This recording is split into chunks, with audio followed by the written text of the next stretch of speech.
Simon & Schuster Audio presents The German Genius, Europe's Third Renaissance, the Second Scientific Revolution, and the 20th Century, by Peter Watson. Read by Richard Attlee. Introduction.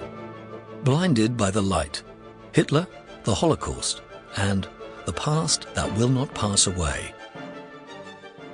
By one of those profitable accidents of history, in 2004, two German brothers were living in London, each in a high-profile position of influence that enabled them, together, to make some very pointed observations about their temporary home.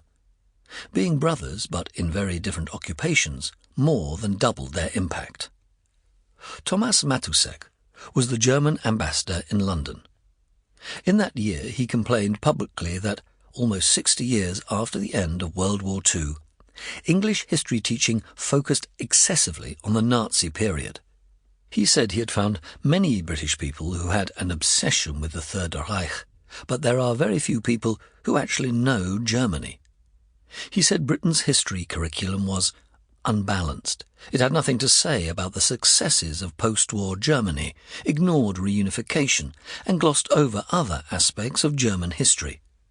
He told the Guardian newspaper that he was very much surprised when I learnt that at A-level one of the three most chosen subjects was the Nazis. His brother, Matthias Matusek, was at the time the London correspondent for the German weekly Der Spiegel, and he went further.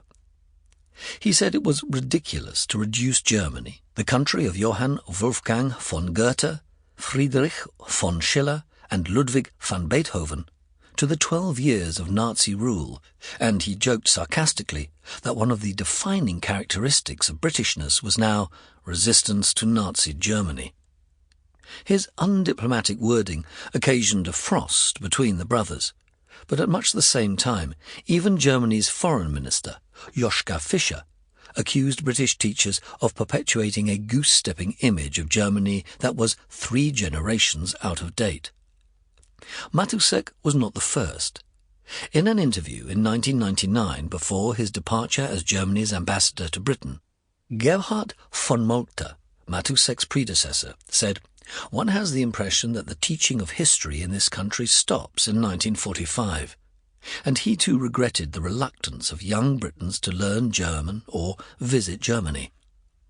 The German government does seem concerned about the country's image, at least in Britain." In July 2003, Sample complete.